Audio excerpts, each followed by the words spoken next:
listing di Bursa Efek Indonesia dan saat ini juga mengalami perkembangan yang sangat baik di industri kelapa sawit. Waktu dan tempat saya persilakan kepada Pak Usli. Silakan Pak. Yes. Ya, selamat sore, salam sejahtera bagi kita semua. Terima kasih Pak Sindiet, Pak Darmin, Pak Pintor, ya, sama Bapak Ibu yang hadir di forum ini. Pada kesempatan ini saya ingin mengucapkan banyak terima kasih telah diundang untuk memberikan satu pandangan tentang bagaimana perjalanan kita menuju go public dan sampai hari ini. Mungkin saya langsung saja untuk mempersingkat waktu, saya langsung share screen ya. Pak Sindiet, nanti kalau ada gangguan seperti Pak Darmin, kalau saya lihat memang ini cuaca lagi kurang bagus. Mungkin karena hujan lebat ini ada pengaruh ke signal. Jadi supaya audiens juga jangan saya presentasi kurang mengerti apakah di suara saya jelas atau presentasi saya jelas. Mungkin Pak Sindiet jangan segan-segan ingatkan aja ya. Ya, siap Pak. Sampai saat ini masih jelas Pak. Silakan Pak. Oke. Ya. Oke, saya langsung share screen ya.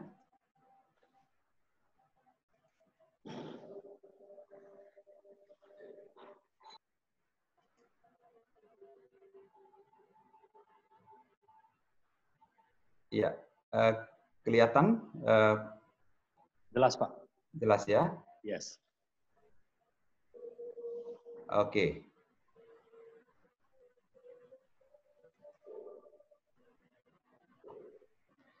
Oke, kita mulai dari satu slide ya tentang bagaimana banyak survei yang dilakukan oleh perusahaan di perusahaan-perusahaan besar seperti yang tadi Pak Pintor dari Pak Darmin tadi sampaikan. Kita buat usaha itu sebenarnya dalam hati kita kan pasti kita mau apa yang kita rintis, apa yang kita perjuangkan, itu bisnis kita itu bisa berjalan dari generasi ke generasi, gitu.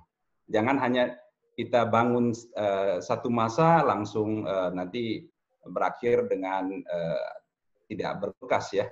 Jadi saya ingin di-share di sini bahwasanya banyak perusahaan-perusahaan kita di survei itu adalah generasi pertama membangun, generasi kedua menikmati, dan generasi ketiga menghancurkan. Itu kalau persentasi kita lihat yang poin nomor 3, itu 10-15% saja yang bertahan sampai generasi ketiga. Dan itu rata-rata sebagian besar itu perusahaan publik, perusahaan yang sudah go public. Jadi kalau kita mau persentasi kita, kemungkinan kita untuk bertahan kepada segala keadaan, ya kita harus memikirkan hal ini. Jadi jangan kita terlalu semangat di generasi ini, ya. Kemudian generasi kedua sudah muncul masalah, banyak masalah, ya. Karena sudah generasi kedua itu tidak tahu sejarah perjuangan daripada perusahaan. Jadi ini yang banyak menyebabkan perusahaan-perusahaan ini hilang, bangkrut atau dijual ke yang lain dengan diganti dengan nama yang lain. Jadi untuk kelangsungan sustainable kita ini sebenarnya kita harus memikirkan. Jadi pada kesempatan ini saya mengajak seluruh perusahaan-perusahaan yang keluarga baik teman-teman ya bisa memikirkan hal ini untuk go public. Jadi sangat bermanfaat sekali, sangat baik sekali untuk kita satu masa bisa go public. Saya kira itu share yang pertama. Saya lanjut. Ini saya ceritakan sedikit sejarah tentang perjalanan dari Mahkota Group kita. Kita mulai sebenarnya dari kontraktor ya. Kita memang dari kontraktor jerjak besi, perumahan, dan kita pada saat krisis ya, seperti sekarang ini kan pandemi ini satu krisis. Tapi kita tahun 98 juga krisis ya.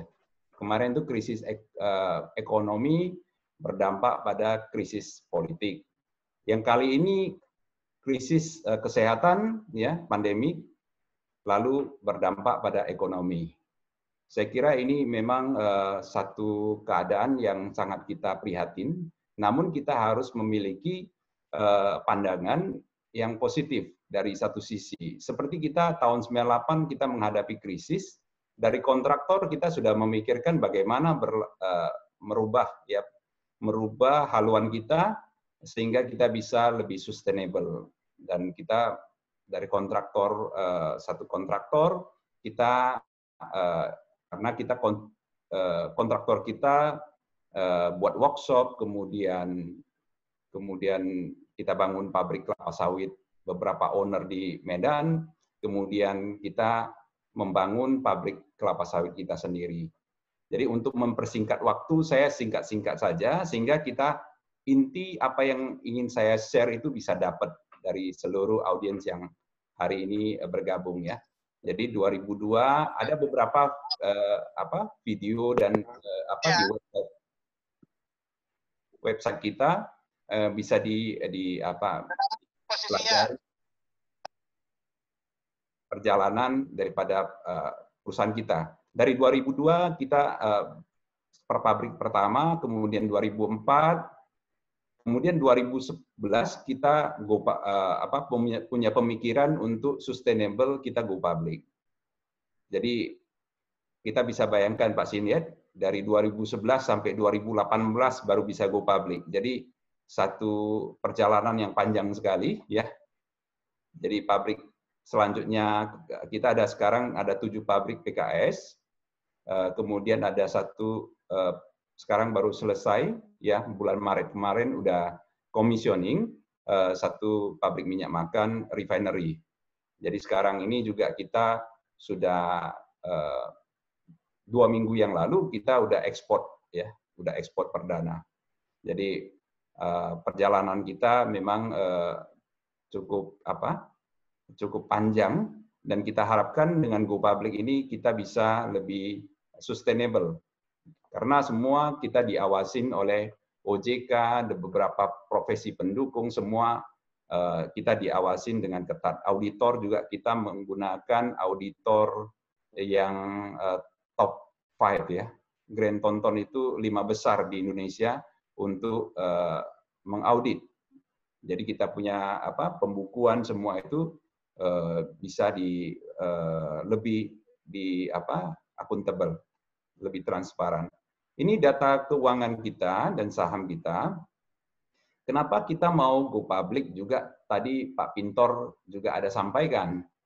Selain meningkatkan value dari perusahaan, nilai dari perusahaan, kita akses pendanaan juga. Dan yang paling kita rasakan adalah kita hemat pajak yang luar biasa. Tadi diminta satu contoh yang minta diceritakan tadi Pak Pintor. Saya mengatakan ada satu perusahaan yang kita akuisisi di 2007, ya, satu perusahaan besar yang plantation dengan luas 8.300 hektar, itu kita beli dan kita renovasi sekitar 300 miliar, namun kita jual 1,2 triliun. Bayangkan kita harus membayar capital gain, dihitung-hitung kita membayar lebih kurang 200 miliar untuk pajak saja, karena 25% kan capital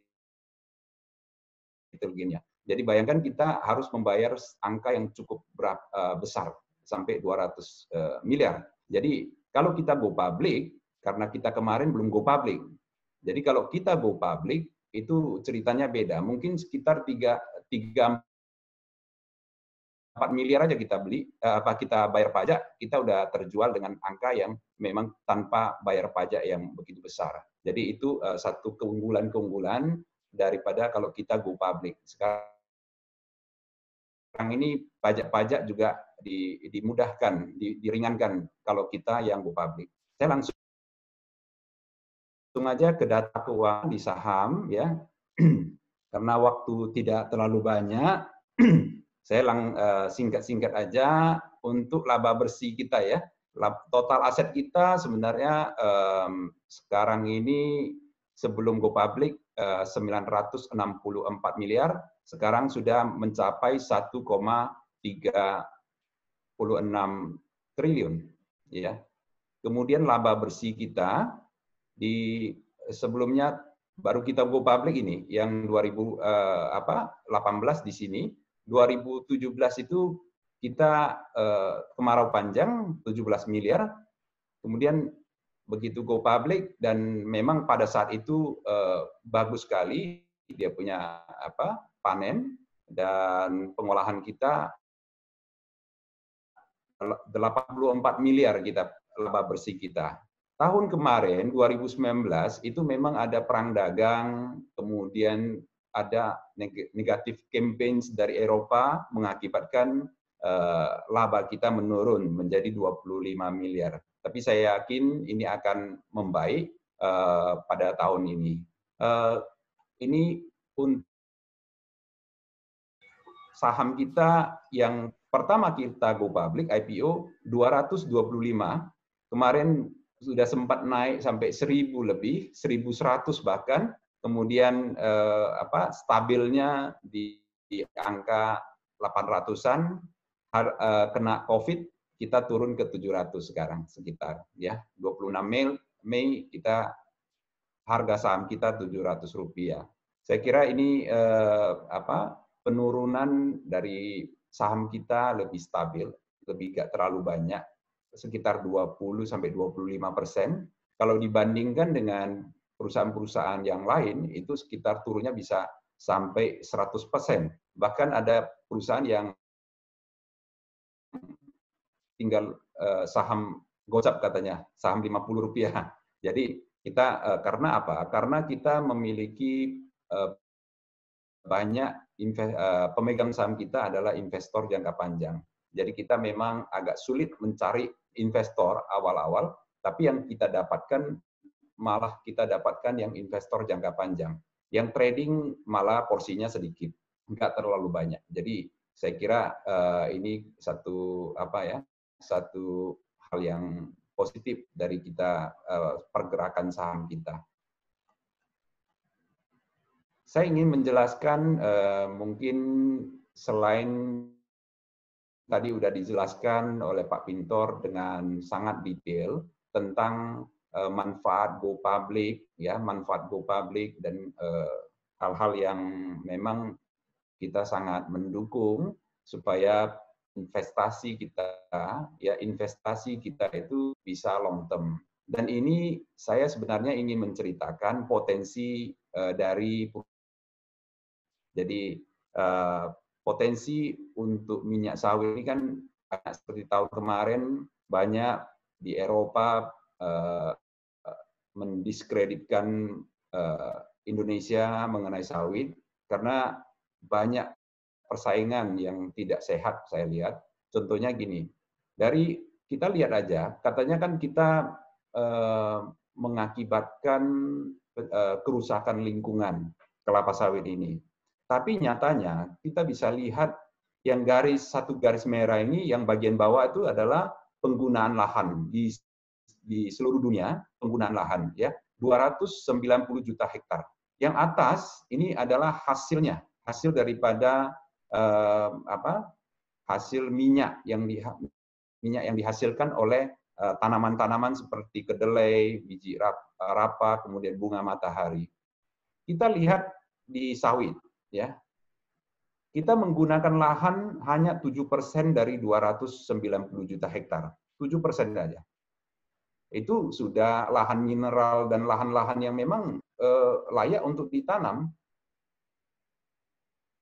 Hanya sebagian kecil saja dari 7% ini yang lahan gambut sama lahan yang memang orang menanam di hutan konversi ya. Tapi kita lihat luas lahan, kemudian dia dari 7% saja di luas lahan yang dipakai untuk tanam sawit, tapi dia menghasilkan 34% dari total minyak minyak nabati. Minyak nabati yang ada di dunia ini 34% itu sebenarnya sawit. Jadi dia menggunakan lahan yang sedikit sekali. Minyak kedelai, dia menggunakan lahan totalnya dari 43% dari 290 hektar, tapi dia baru menghasilkan secara dunia minyak nabati di dunia ini hanya menghasilkan 24%. Jadi digaung-gaungkan oleh Eropa itu bahwasanya mereka kedelai itu nggak merusak lingkungan, tapi dia menggunakan lahan hampir separuhnya lahannya dipakai untuk menanam kedelai, tapi dia menghasilkan kalah dengan sawit. Jadi di sini kita bisa lihat bahwasanya sawit ini sebenarnya banyak diskreditkan ya, di kampanye hitam, kampanye yang kurang sehat untuk supaya pandangan orang sama sawit ini anti sama sawit. Jadi ingin saya sampaikan di sini seluruh audiens dan mungkin calon investor kita, jangan sanksi terhadap investasi-investasi di bidang sawit. Karena di sawit ini potensinya luar biasa. Kita hadapi sekarang ini karena banyak sekali isu-isu negatif yang menyerang kita. Tapi ini akan terbantahkan sendiri nanti dengan bukti-bukti, dengan hal-hal yang positif seperti ini yang kita tampilkan. Kemudian slide berikutnya adalah yang ini. Ini selain untuk konsumsi makan, ini juga energi bisa digunakan untuk energi. Kita lihat energi yang energi yang ditetapkan oleh pemerintah nasional itu nanti yang green, yang energi yang sustainable itu, energi yang terbaru dan terbarukan, itu di tahun 2025 ditargetkan harus 23%. Sedangkan sekarang ini yang di 2015 kemarin itu hanya 5%. Jadi untuk menaikkan persentase ini, minyak nabati yang bisa diandalkan untuk pengganti energi solar itu adalah biodiesel. Biodiesel itu adalah dari sawit. Jadi bayangkan potensinya itu pemerintah harus targetkan 23%, malah di 2050 akan 31%. Dan di sini 2050 akan banyak sekali dia menggunakan ya 1.000 ton setting equivalent dengan minyak ya. Ini sudah banyak sekali penggunaan minyak yang untuk pembangkit listrik dan lain-lain. Jadi kalau kita sawit ini bisa digunakan sebagai biodiesel, ini akan luar biasa gitu. Jadi bukan hanya untuk konsumsi, tapi untuk juga menjalankan kendaraan dan pengganti solar untuk beberapa pembangkit listrik. Ya, ini biofuel. Ya, Jepang saja saya ingin ceritakan. Jepang saja sekarang cangkang kita besar-besaran mereka import dari Indonesia. Cangkang sawit ya. Saya maksudnya kalau cangkang sawit itu kalau kita bayangkan adalah tempurung kelapa ya. Tempurung kelapa itu sawitnya itu kan kecil. Itu yang digunakan untuk bahan bakar boiler, untuk pembangkit listrik di Jepang. Jadi mereka sangat memerlukan yang sustainable. Pemerintah di sana semenjak ada tsunami Fukushima, mereka semua yang nuklir itu diminta stop dan digantikan menjadi energi baru dan terbarukan. Jadi di sisi energi ini mereka mencari yang sustainable itu apa? Sustainable itu yang dari tanaman. Dan dari tanaman itu apa? Kalau mereka pakai bambu dan yang lain-lainnya sedikit sekali. Mereka sekarang ini melihat sawit sangat potensial ke depan dan mereka karena pemerintah memberikan rate yang bagus untuk energi baru dan terbarukan itu, mereka sekarang ini membuat pembangkit listrik yang tenaga biofuel dan biomass. Jadi biomass itu adalah menggunakan cangkang daripada sawit itu untuk menjadi bahan bakar, atau biofuel seperti solar di B20, B30 sekarang ini bahkan akan dicanangkan B50 itu untuk pengganti solar yang fosil yang akan ditinggalkan nanti. Fosil semua akan ditinggalkan, bahan bakar fosil. Jadi potensi-potensi kita bisa lihat, saya ingin mengajak ya, ini Kita B20 yang pemerintah, dan sekarang awal tahun sudah B30, dan ini akan bergerak terus ke B50. Kita lihat produk turunan dari sawit. Itu banyak sekali. Kita lihat di sini ini marga dari sini dari sawit ke CPO, kemudian kita udah refinery ya, dia akan olein, stearin, fatty acid untuk bahan baku sabun ya. Sabun sekarang banyak yang membeli sabun ya untuk cuci tangan. Ini juga satu potensi yang luar biasa. Kemudian banyak sekali lah 100 lebih produksinya selain minyak goreng ya. Minyak goreng itu salah satu saja. Kita bisa lihat ya, termasuk parfum yang kita beli dari Eropa itu sebenarnya hanya di merek dan kasih bunga enzim dari bunga yang diekstrak dimasukkan ke dalam parfum itu, lalu kasih merek, dia jual, kita beli dari Eropa. Jadi sebenarnya bahan bakunya 90% itu sebenarnya minyak kernel dari sawit juga. Jadi Eropa ini kadang menggunakan standar ganda yang sering disampaikan. Satu sisi mengklaim bahwasanya sawit itu merusak lingkungan, padahal satu sisi mereka juga pakai gitu. Tapi seperti biasa ya, kalau saya bilang mereka mau melindungi petani kedelai mereka, melindungi petani dari bunga matahari itu wajar saja. Karena kata orang kalau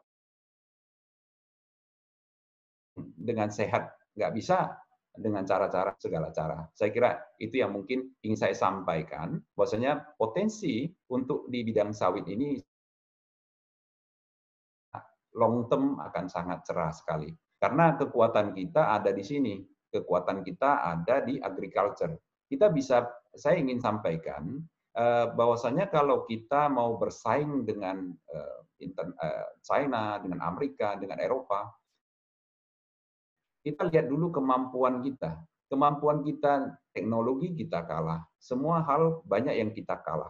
Yang bisa kita andalkan adalah sebenarnya di tempat kita adalah lahan yang subur dengan 2 musim. Kalau mereka nggak bisa tanamin sawit, China apalagi. China kalau kita, kata orang, kalau kita mau bisnis itu jangan pilih bisnis yang bisa China buat. Kalau di China bisa, dia akan menang. Buat apa saja mereka akan menang. Handphone saja, teknologi semua, Amerika aja pun takut sama mereka, karena mereka sangat murah. Infrastrukturnya sudah lengkap semua. Jadi sangat sangat efisien sekali. Kita nggak bisa lawan dengan kekuatan yang begitu besar ya. Kalau kita di Indonesia, lahan yang subur dengan tanaman yang bisa, komoditas yang kita bisa andalkan, kita bisa bersaing dengan negara-negara seperti China, karena mereka 4 musim, kita 2 musim. Kemudian inilah lagi kita bisa banyak yang produksi ramah lingkungan, seperti bioplastik, semua selulosa, ya semua kita bisa produksi dari CPO, bisa banyak sekali kita bisa produksi. Ini kalau bioplastik ini semua orang katanya sekarang ini digalakkan untuk jangan pakai plastik.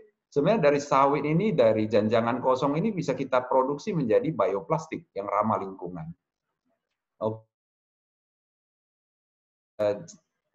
Pak Sindiet, kira-kira suara saya jelas dan presentasi saya jelas gitu, Pak Sindiet? Masih lancar Pak, masih lancar. Ya. Lancar ya? Ya. Saya tahu kondisinya. Hanya sedikit sekali dia ada berhenti, tapi masih secara overall masih bisa. Oke. Jadi untuk apa tujuan daripada goal kita? Saya ingin sharing ya, ingin sharing. Kalau kita seperti Pak Pintor tadi mengajak perusahaan-perusahaan go public, saya juga sangat mendukung sekali. Kemudian satu hal lagi yang banyak orang lupa akan melek sadar akan pentingnya kita berinvestasi, menjadi investor. Itu yang banyak sekali kita kadang-kadang usaha, kita tabung-tabung, ya, terutama di Medan sangat kecil sekali jumlah investor. Rasio kemarin kita diskusi sama Pak Darmin, kemudian sama Pak Sindiat kemarin ya, sama Pak Pintor, itu persentasinya kita cuma 0,45 persentasi rasionya. Jadi kalau kita lihat dari 260 juta penduduk Indonesia, yang menjadi investor cuma 1 juta lebih sedikit aja. Jadi 0, sekian persen. Beda dengan kita bandingkan dengan Malaysia, sudah 7 sekian persen, Singapura 16%, bahkan di Hong Kong dan Taiwan itu udah 30-an%. Jadi kita jauh sekali. Makanya kalau kita lihat di Singapura itu, jangan kita lihat mereka hanya tukang dorong troli, tapi mereka badannya melihat jam tangan yang dipakai, kalung yang dipakai itu mahal-mahal gitu. Jadi karena mereka apa? Mereka boleh profesinya bekerja, tapi mereka juga investasi. Itu yang membedakan kita di sini dengan negara tetangga kita. Jadi ingin saya mengajak, harapan saya satu saat minimal 10% lah kita rasio kita. Jadi kalau 260 juta, minimal 26 juta lah kita 26 juta yang menjadi investor. Jadi kalau kita cuma sekarang 1 juta, ya kalau ditanya yang di teman-teman kita di Medan ini sedikit sekali yang menjadi investor. Jadi kalau kita simpan uang kita, ya usaha atau bekerja, uang kita kalau simpan di bank ini kita bisa lihat grafik ini. Uang kita ini sebenarnya makin kecil karena ada inflasi. Kita lihat inflasi ini, kita bisa lihat. Kemudian kalau kita investasi dalam jangka panjang ya, trading boleh, trading kalau saya sarankan 20% lah untuk beli jual kita lihat. Tapi 80% uang kita kalau bisa masuk ke pilih perusahaan-perusahaan yang prospektif, yang bagus keuangannya, laba bersihnya bagus, kemudian betul-betul manajemennya bagus. Itu kita pilih dan kita investasi jangka panjang. Dan Mahkota Group saya kira sangat prospektif ya, bukan karena kita di bidang sawit kita cerita bagus sawit. Memang prospek di sawit ini bagus sekali. Apalagi sekarang pandemik ya, semua sektor terkena dampak, hampir 80% terkena dampak, hanya 20% aja yang Jadi kita syukurin memang agribisnis ini tidak terlalu berdampak ya, tapi tidak terlalu.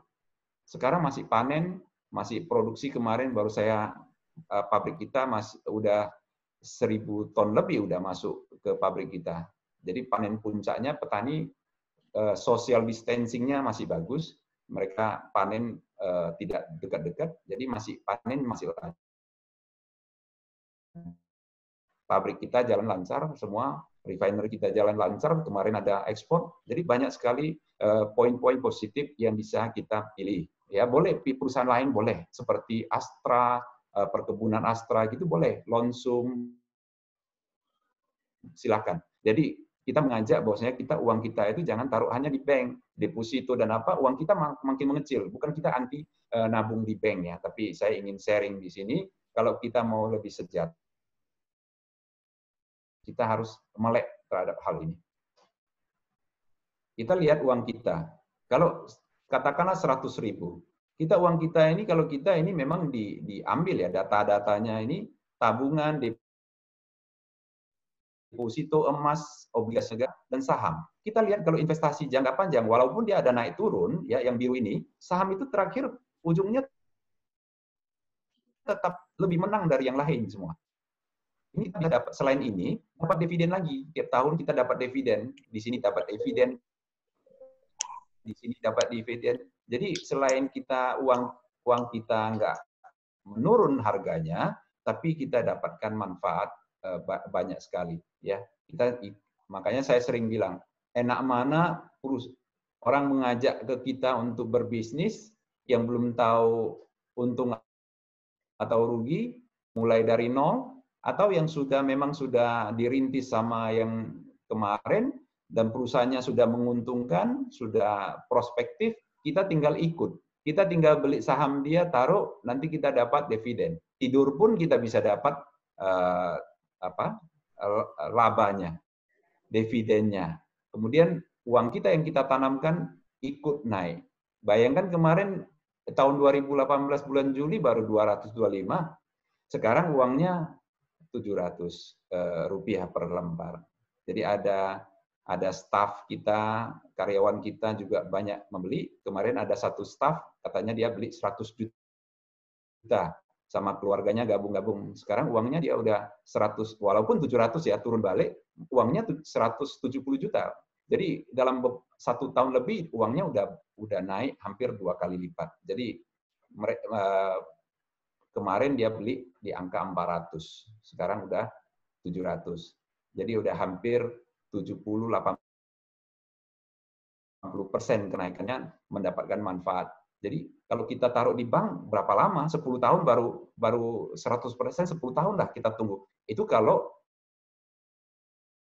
yang 10%, kalau tabungan rata-rata 5% saja. 5% saja dipotong pajak gitu kan. Uang kita mengecil. Ini yang terakhir ya, mungkin saya nggak mau ambil waktu terlalu banyak daripada audiens yang hadir. Saya ingin share yang slide terakhir ini adalah kita harus masuk ke kuadran sebelah kanan. 2 kuadran yang sebelah kanan ini kita harus masuk di sini. Walaupun sekarang kita adalah employee ya, employee ini employee ya, kita kerja ya. Atau self employee itu adalah beberapa profesi seperti pengacara, kemudian dokter dan lain-lain. Ini yang kuadran yang sini. Ini sebelah kiri ini harus menggunakan waktunya sendiri. Kalau dia nggak kerja, nggak dapat income. Yang sini juga kalau saya kalau cuti, income saya stop ya. Seperti artis dan yang lain-lainnya, ini stop. Kalau dia cuti, ini pun stop gitu. Jadi sebelah kanan inilah yang sebenarnya faktor daya ungkitnya leverage-nya sangat bagus. Kita memperkerjakan 100 orang ya, 100 orang punya kali 1% pun kita dapat income 100% kan. Kita punya ini bagus ya.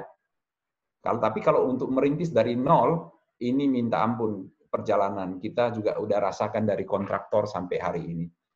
Ini juga sangat berat perjuangannya. Kalau kita buat joint venture seperti buka satu usaha, kafe atau itu persaingannya banyak sekali kan. Belum tentu lokasinya tepat dan kita gambling. Dari persentasi yang sukses itu mungkin nggak sampai 20% yang sukses buka gitu. Nanti sepi kemudian tutup lagi. Saya udah lihat teman-teman banyak yang bergerak di bisnis yang sudah banyak sekali orang berbisnis. Saya kira apalagi kena pandemik gini lebih saya sangat sarankan kuadran yang ini, yang terakhir ini, kuadran yang paling tinggi. Yang kalau kita pasif income kita tidur pun uang kita berkembang dan kita juga berpeluang menjadi memiliki perusahaan dan dividen. Saya kira investor ini yang menjadi sangat penting sekali. Melek investor yang tadi saya sampaikan, saya ingin mengajak semua masyarakat kita semua ini untuk berinvestasi. Sedikit pun nggak apa-apa. 1 lot baru 70.000 kan? Itu yang saya ingin share. Bagaimana kita uang yang kita hasilkan ini terus menjadi bergerak sesuai dengan berjalannya waktu dan tanpa usaha yang terlalu berat. Jadi kita boleh investor, kita boleh bekerja ataupun berbisnis boleh saja, tapi lebihlah dari 2 kuadran kalau bisa. Jangan cuma 1 kuadran aja. 1 kuadran aja kita kadang-kadang tidak memiliki waktu lebih untuk untuk menjadi passive income. Passive income ini penting sekali. Saya kira itu saja yang bisa saya share sore ini. Mudah-mudahan tadi apa yang saya sampaikan bisa lancar-lancar sehingga apa yang saya sampaikan bisa tangkap dengan baik. Saya kira itu saya ucapkan terima kasih, saya kembali ke Pak Sindian. Terima kasih. Terima kasih Pak Usli, presentasinya bagus sekali ya. Ketiga pembicara narasumber hari ini luar biasa. Nah, yang saya tangkap dari Pak Usli adalah begitu perusahaan go public itu benefitnya yang diperoleh itu banyak sekali. Baik untuk internal perusahaan sendiri menjadi lebih profesional, lebih harmonis, lebih berkembang, modal lebih besar, market cap lebih bagus, dan juga menyejahterakan banyak sekali pemegang saham. Karena dengan bisnis yang profesional, nilai perusahaan semakin tinggi, dan perusahaan bisa ekspansi, dan bisa memberikan dividen kepada para pemegang saham. Ini adalah win-win solusi yang sangat luar biasa sekali. Nah, sebelum saya nanti ke Pak Usli, sembari saya menunggu Q&A dari para partisipan yang mengikuti acara webinar sore hari ini, saya ingin bertanya terlebih dahulu ke Pak Pintor dan Pak Darmi. Ya. Pak Pintor, biasanya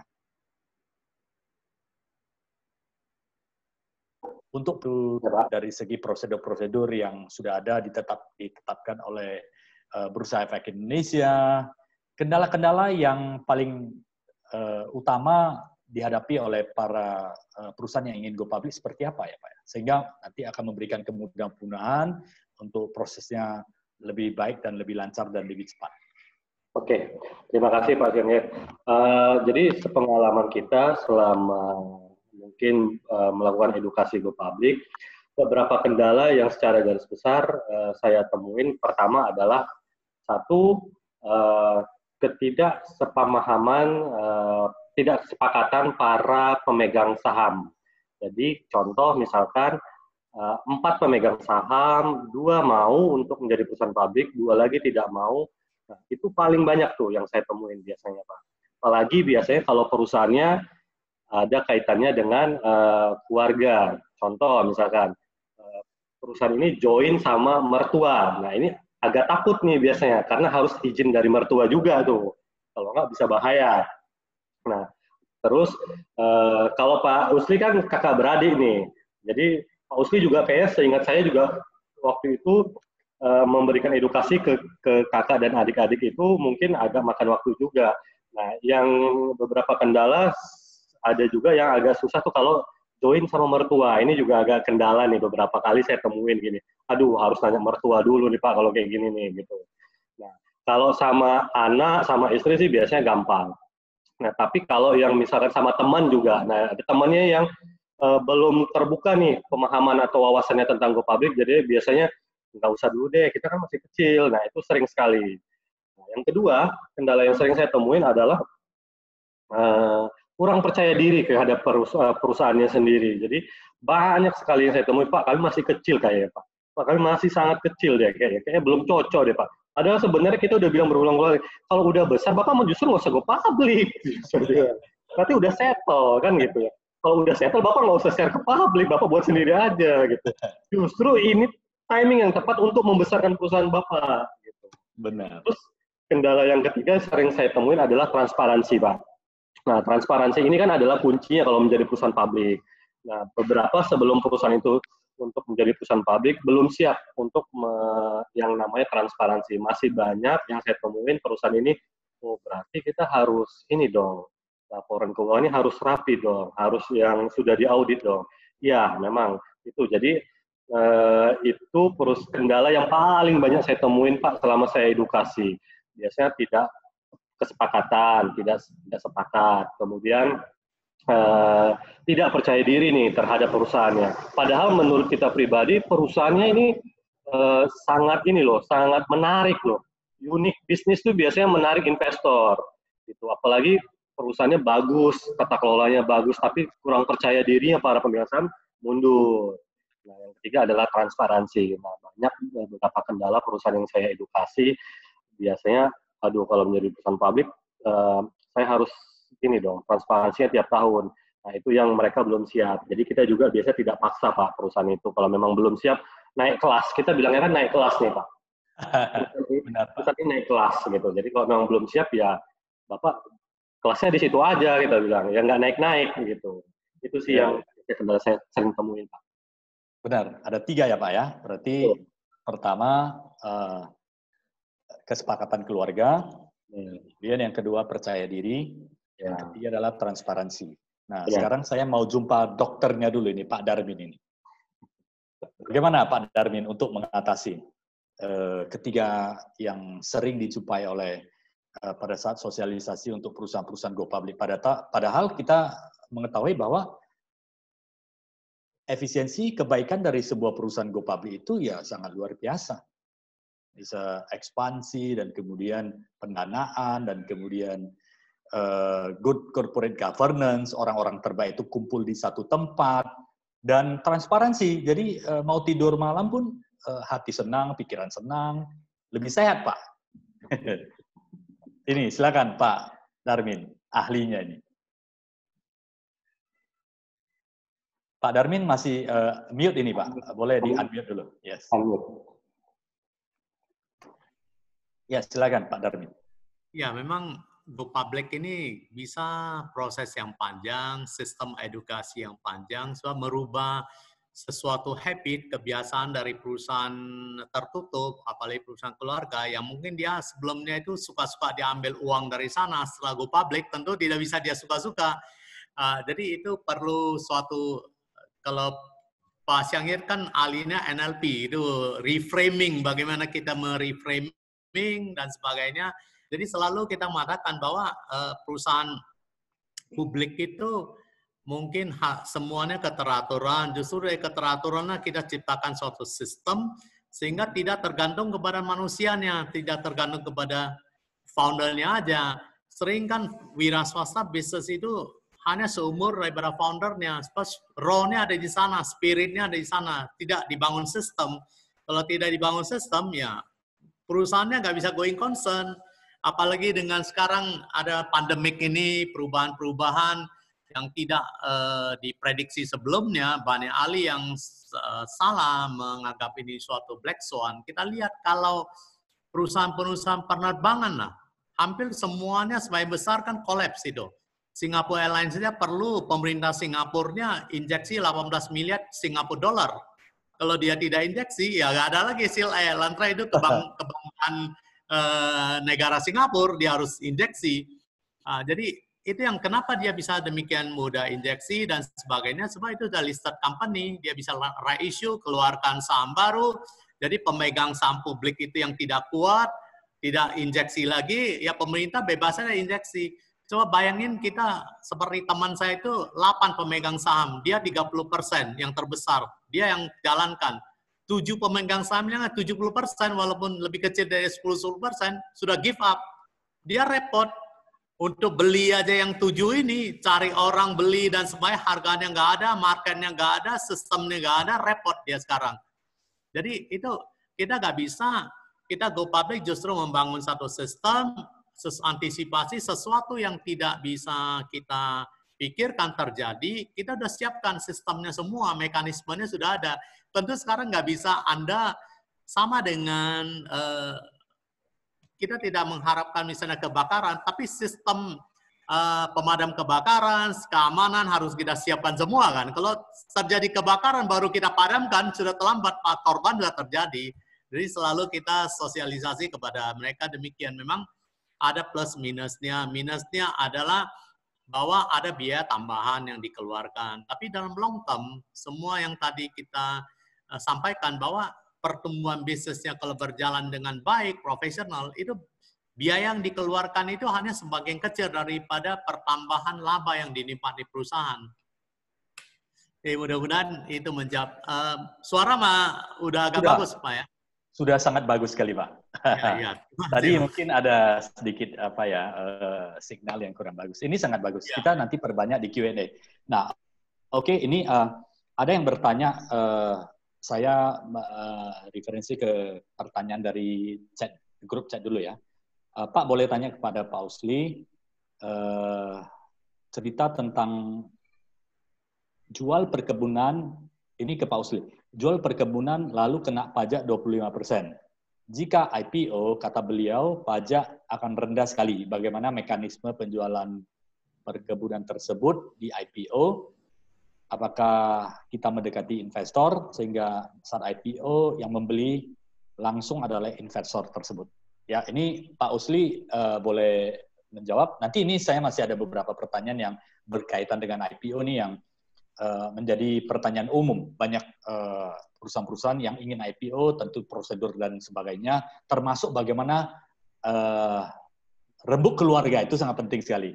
Dan Mahkota membutuhkan waktu 8 tahun, itu luar biasa itu. Silakan Pak Usli untuk pertanyaan yang pertama, yang mengenai pajak penjualan.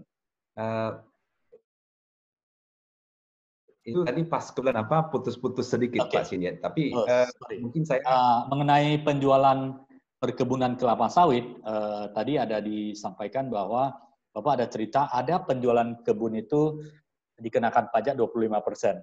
Jika IPO pajak menjadi rendah sekali. Nah, itu bagaimana mekanisme penjualan tersebut melalui IPO? Apakah ada pendekatan kepada investor sehingga saat IPO yang membeli langsung adalah investor tersebut gitu. Ya. Itu pertanyaannya. Nah, mudah-mudahan saya tangkap pertanyaannya ya. Mungkin saya jawab. Ini memang Pak Pintor lebih mungkin kompeten, tapi saya coba jawab dengan. Boleh nanti Pak Pintor bisa memberikan tambahan dan Pak Darmin juga bisa memberikan tambahan dari segi. Pengalaman saya cerita. Pengalaman saya cerita tentang bagaimana pajak ini. Pajak ini kalau kita sudah go public, itu di awal itu makanya banyak orang nggak tahu kelebihannya di go public. Begitu kita go public, seluruh saham founder itu sudah dikalikan 0. Jadi 0,5% dari harga nilai nilai buku kita nominal kita yang Rp100 per lembar saham itu 0,5 dikalikan sudah dibayarkan ke pemerintah, sudah selesai. Itu berarti seluruh saham founder itu sudah bayar pajak. Itu yang orang nggak tahu. 0,5% itu yang luar biasa dia punya manfaat. Kalau malah ada wacana katanya 5% sudah mau diterapkan. Karena 0,5% manfaatnya. Bayangkan saya ilustrasikan supaya lebih sederhana bisa ditangkap ya. Kalau kita punya saham hari ini Rp700, Rp700 kan kita udah satu masa 10 tahun akan datang menjadi Rp7.000 ya, naik 10 kali lipat Rp7.000. Saham kita kalau kita mau jual itu hanya dikenakan 0,1%. Tidak ada capital gain. Tidak ada ibaratnya selisih antara 7.000 dan 700. Jadi 7.000 kalau kita perusahaan tertutup, kita satu masa kita mau jual ke pihak lain, itu pemerintah tidak bisa seperti yang go public ini. Kamu masih perusahaan keluarga dan tertutup, 7.000 dikurang 700.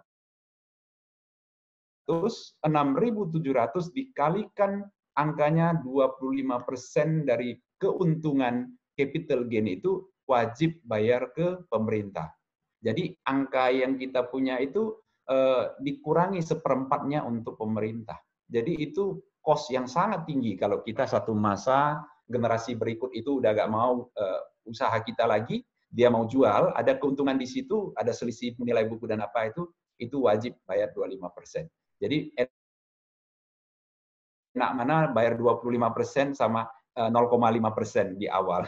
Saya kira semua orang akan pilih yang 0,5% yang murah sekali kan. Jadi kalau kemarin kita jual perkebunan kemarin pas kebetulan di dalamnya ada batu bara. Jadi mereka tawarnya tinggi kan. Jadi kalau tawarnya tinggi kita jual dengan untung. Kalau kita go public, kita nggak perlu jual fisiknya. Kita jual sahamnya saja sudah cukup. Kita negosiasi saham, dia beli saham kita tidak bayar angka segitu. Kita nggak bayar lagi angka tersebut, 200 miliar itu. Itu yang saya maksudkan tadi saya ceritakan. Kemudian pertanyaan mungkin di sini nih yang dimaksud Pak Usli inilah dia tadi cerita Pak Usli itu ada di sini nih. Nih dia. Silakan Pak, lanjut Pak. Ya. Saham pendiri 0,5% kan? Betul Pak. Jadi transaksi saja yang dikenakan 0,1%. Jadi sangat murah sekali. Kalau saya bilang inilah yang menjadi plus point yang luar biasa kalau saya bilang. Jadi saham kita itu satu masa sudah berharga sekali. Kita mau jual itu tidak dikenakan lagi pajak capital gain-nya. Itu yang sebenarnya saya ingin jelaskan. Pertanyaan kedua yang tadi ke saya adalah bagaimana dengan keluarga, ya. Ini memang satu tantangan yang berat sekali, sama dengan Pak Pintor, itu menyatukan karena keterbatasan pengetahuan tentang go public ini. Banyak orang mengatakan atau keluarga menanyakan, kalau kita diawasin dari publik, banyak pihak mengawasi, kita kan sulit, gitu kan. Kalau pada kenyataannya hari ini tanya, saya malah bilang bukan negatif point, malah plus point. Kita diawasin banyak pihak itu justru bagus. Kita udah ada sistem yang baik sehingga perusahaan ini nggak bisa semena-mena. Itu harus ikut di rel, nggak boleh keluar rel. Tanpa pinjaman saja kalau terafiliasi kita harus wajib lapor OJK dan dinilai wajar nggak? Itu karena di publik udah ada di situ. Jadi untuk sustainable kita ini pasti agak terjamin karena banyak pihak yang sudah terlibat. Ada legalnya dan yang lain-lain.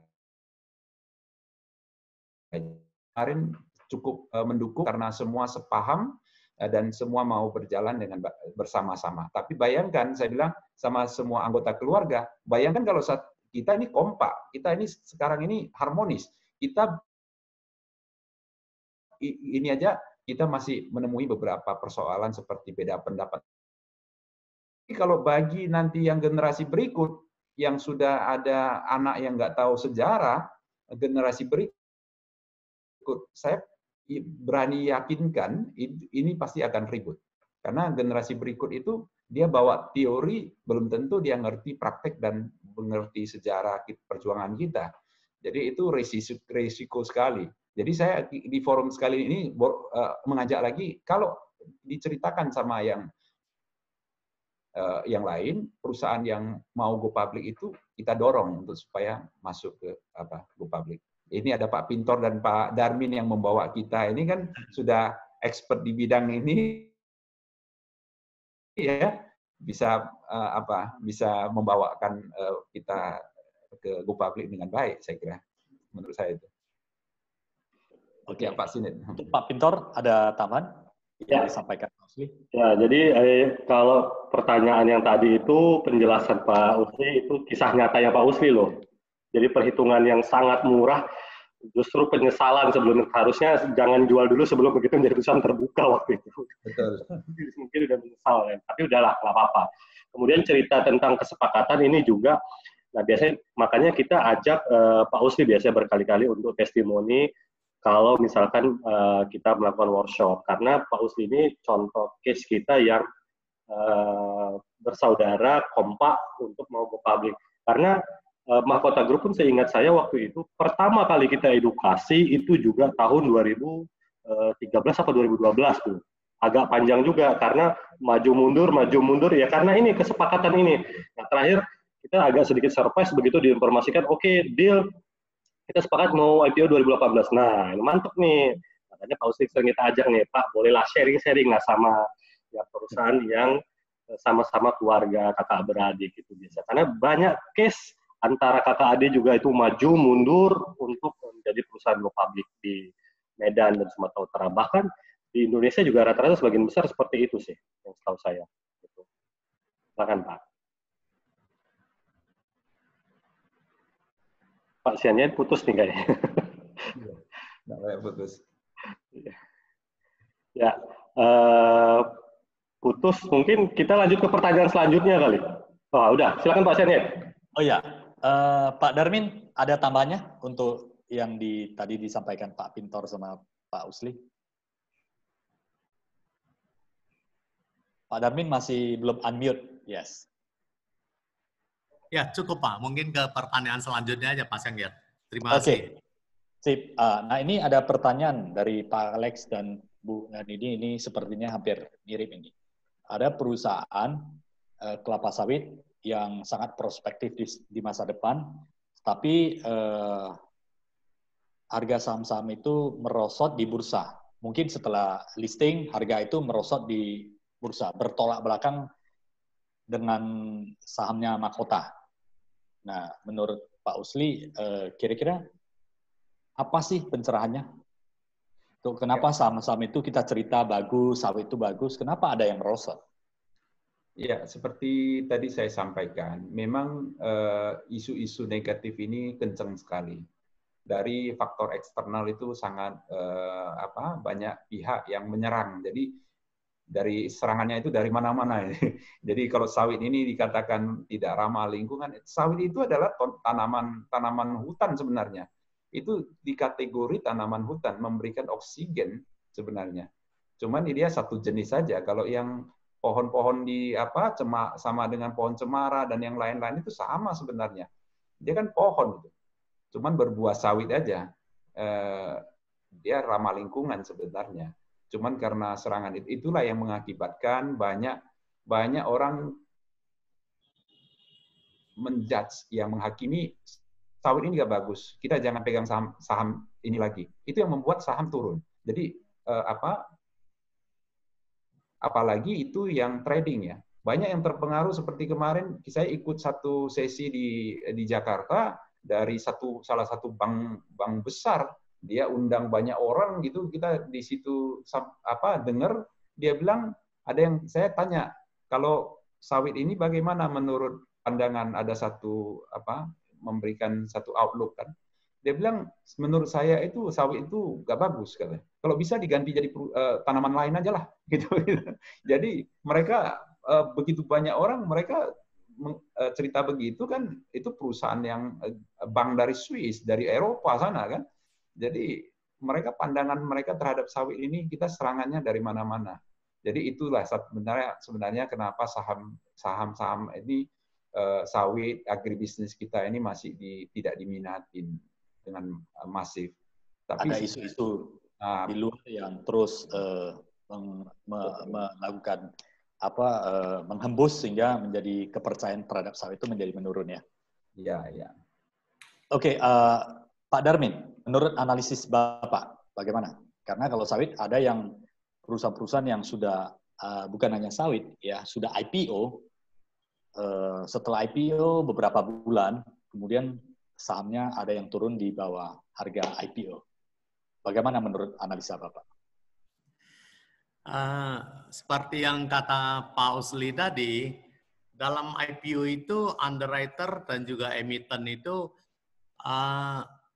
perlu melakukan seleksi investor yang beli saham perdana itu secara baik. Kalau itu lebih banyak yang traders, 80% yang traders, dan alokasinya tambah banyak. Jadi kalau setelah IPO, saham itu kan tertentu kekuatan daripada pasar, yaitu demand dan supply. Kalau suatu saham begitu dia mau naik, yang 80% yang liter ini semuanya trading, mainnya short term 1-2 hari, begitu naik, besok langsung jual, naik, besok langsung jual. Jadi supply-nya berkelimpahan, itu harganya akan susah naik. Jadi senang atau tidak senang itu bagaimana kita menentukan market maker itu.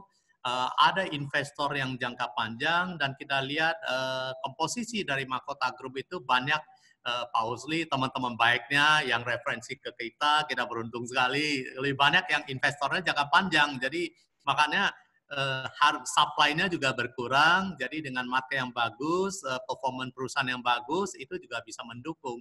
Jadi semuanya tidak bisa kita katakan perusahaannya bagus, tapi dia tidak menseleksi dengan baik komposisi investornya, itu juga menjadi permasalahan. Nanti harga sahamnya juga akan sangat susah naik. Secara struktural itu nggak kuat ya, Pak? Iya. Karena sebenarnya yang dicari adalah sebenarnya komposisi berapa persen yang paling bagus untuk investor tetap sama investor luar yang mereka gain profit lah, katakan seperti itu. Fundamental yang paling bagus itu minimal berapa persen? Dalam jangka panjang akan fundamental perusahaannya. Tapi kalau begitu dia seminggu naik, langsung orang turun balik, seminggu naik, langsung turun lagi. Jadi orang akan terjadi satu paradigma berpikir bahwa ini sahamnya untuk tradingnya naik, jual lah, nanti turun balik, naik, jual, turun balik. Jadi akan terjadi suatu behavior investor yang demikian.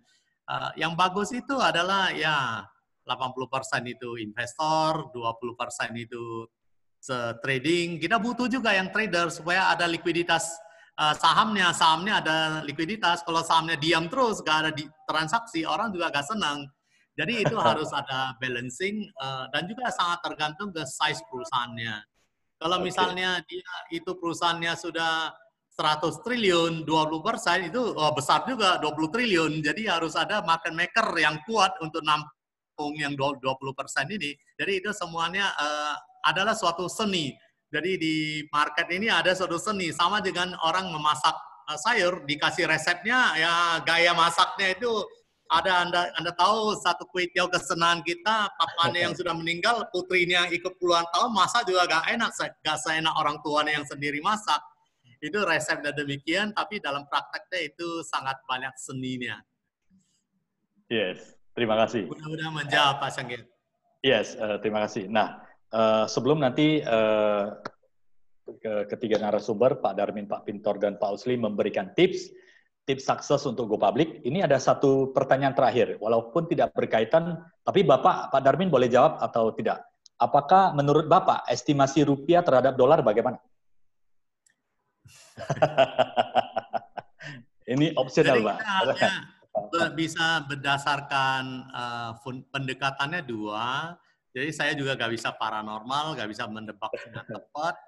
Fundamental menurut perhitungan Gubernur Bank Indonesia dan juga semua pengamat bahwa sekarang 14.200 dan sebagainya, ya itu sudah mendekatin harga-harga yang wajar lah, 14.000 sampai 14.500. Kalau di atas itu pada saat orangnya lagi panik, lagi takut, semua fund flow itu lagi keluar, balik ke luar negeri, orang lepas surah utang negara, orang lepas saham dan sebagainya, itu bisa aja seperti hari itu naiknya 16 ribuan, rupiahnya melemah. Tapi sekarang dana kan sudah mulai masuk kembali. Minggu lalu itu ada lelang surah utang pemerintah, itu masuk bidnya yang mau beli itu 100 triliun lebih. Justru yang jual itu tidak sampai demikian banyak. Jadi itu confidence itu, kalau kita harga fundamental wajarnya 14.000 sampai 14.500. Dan kalau memburuk itu bisa 15.000 dan sebagainya. Jadi jangan harap jangka pendek ini bisa balik ke 13.000 dan sebagainya. Itu mungkin kalau sudah 13.000 dan sebagainya itu sudah terlampau kuat, ya nanti suatu saat pada waktu arus keluar lagi akan melemah kembali. Jadi currency itu juga sudah menjadikan suatu komoditi. Orang juga mencari keuntungan daripada naik turunnya kurs ini. Yes, semoga menjawab. Ya, berarti kedepannya dalam waktu dekat ini more stabil ya Pak ya, karena secara struktur dana dan sebagainya itu ekonomi Indonesia secara keuangan sudah mulai banyak yang invest dan akan relatif stabil ya. Iya. Oke, kita sampai sudah mendekati di penghujung webinar, tidak terasa ya kalau saya bahas Go Public bersama Pak Darmin, Pak Pintor, Pak Usli itu saya yakin ini udah yang kesekian kita bahas. Tetapi pasti ada sesuatu yang baru, yang menarik, yang penuh antusias dan banyak mengundang pertanyaan. Inilah kalau Pak Darmin katakan adalah seninya Go Public ya. Oke. Untuk kesimpulan dan tips dari Pak Usli, Pak Pintor, dan Pak Darmin untuk Bapak Ibu atau teman-teman yang memiliki perusahaan atau yang ingin tahu tentang proses Go Public, tips yang bagi para pebisnis dan pengusaha ini. Pak Pintor terlebih dahulu. Silakan Pak. Pak Pintor masih mute Pak. Yes, sorry. Oke, kalau saya closing statement-nya selalu sama Pak, selalu yang saya sampaikan. Kalau Bapak Ibu yang di sini punya perusahaan, nggak usah malu, percaya diri, jangan menunggu besar begitu untuk menjadi perusahaan Go Public. Gitu.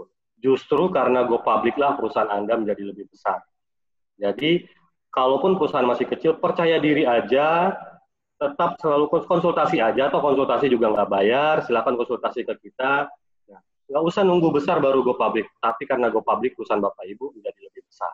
Terima kasih. Mungkin itu dari saya, Pak. Sip, selalu mendorong proses go public untuk perusahaan-perusahaan supaya menjadi lebih maju, lebih profesional, lebih harmonis. Pak Darmin, ahlinya nih, peraih rekor muri di bidang pasar modal. Terima kasih Pak Syanggiat.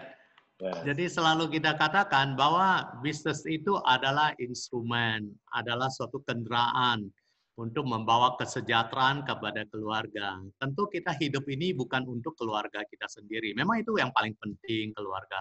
Kita mempunyai tanggung jawab kepada masyarakat, kita mempunyai tanggung jawab sebagai seorang rakyat kepada negara dan sebagainya. Jadi dengan kita memperbesar perusahaan tersebut, justru menciptakan peluang-peluang kita membagi perusahaan kita menjadi lumbungnya berkat untuk membagi kepada masyarakat tur menikmati dan juga menciptakan lapangan kerja, masyarakat menjadi sejahtera. Itulah legacy yang bisa diwariskan oleh seorang founder.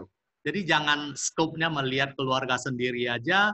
Nanti kalau keluarga sendiri, saya memberkati anak saya jadi kaya aja, justru nanti kalau tidak diurusin dengan baik, mungkin orang tuanya masih ada, tidak ribut. Tapi begitu nanti orang tuanya tidak ada lagi, ya syukur masih gak ribut, itu menjadi berkat. Tapi kalau menjadi ribut, sampai rebutan harta dan warisan, itu kan menjadi kutukan, itu sangat disayangkan sekali.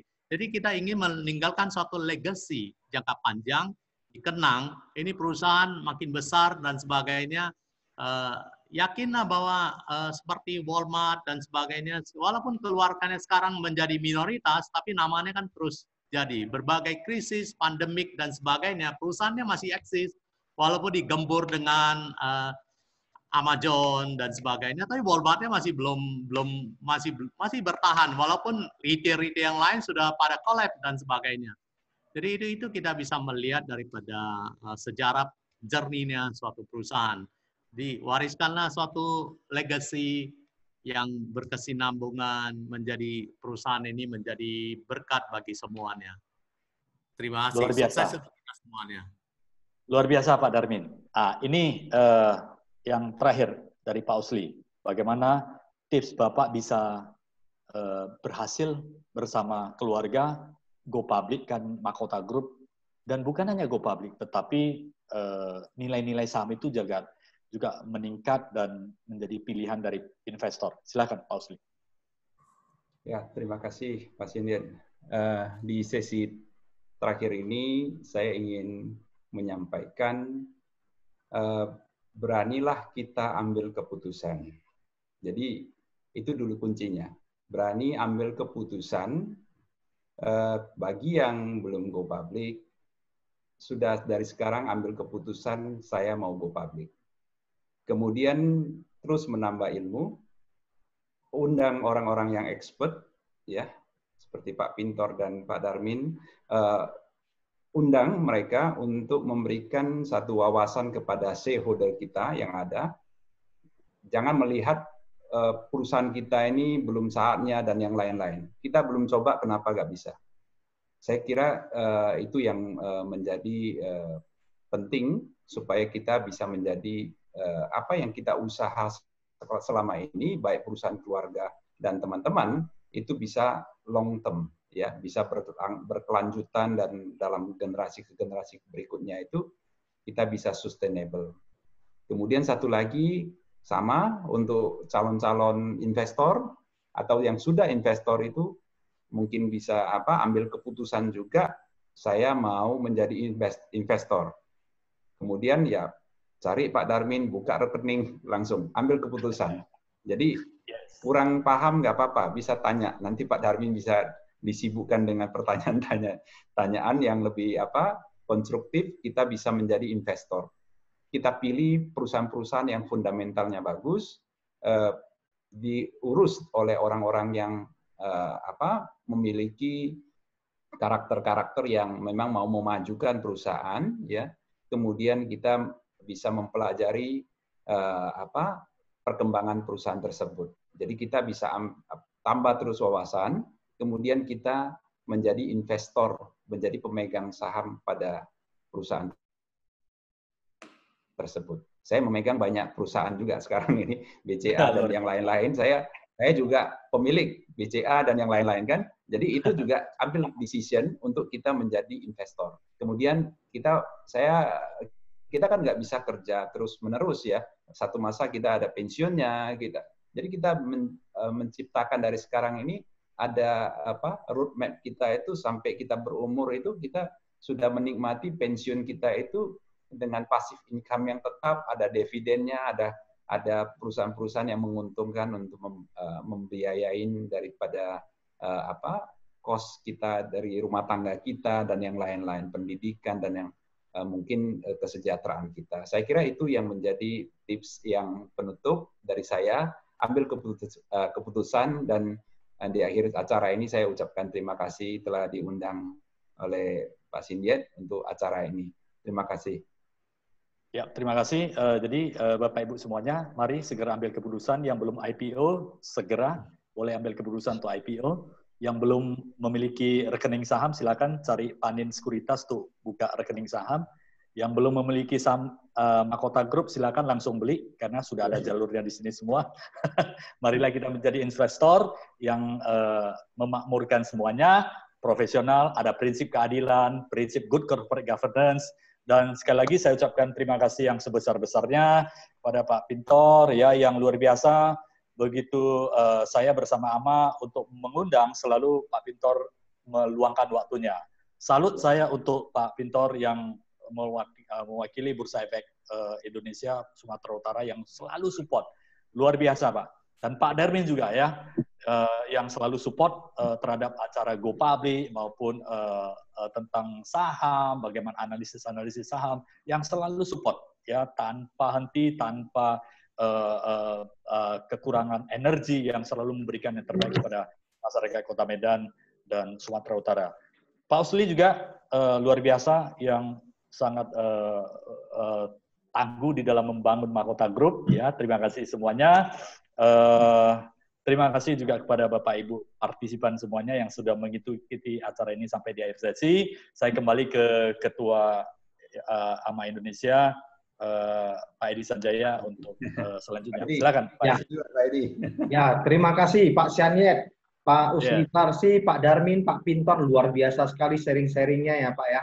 Semoga bermanfaat untuk kita semua, terutama audiens yang sudah setia mendengarkan dari awal sampai akhir. Singkat saja ya, untuk mengetahui kegiatan-kegiatan AMA Medan, audiens bisa ikuti Instagram AMA Medan. AMA Medan ya, sekali lagi Instagramnya AMA Medan. Itu saja dari saya. Sebelumnya terima kasih sekali lagi, terima kasih banyak kepada moderator Pak Syaniet, narasumber Pak Usli Sarsi, Pak Darmin, Pak Pintor ya. Saya akhiri, terima kasih. Thank you semuanya, Pak. Terima kasih Bapak-bapak, terima kasih semuanya. Sampai ketemu. Salam sehat selalu, sehat semuanya. Semua, terima kasih. Thank you.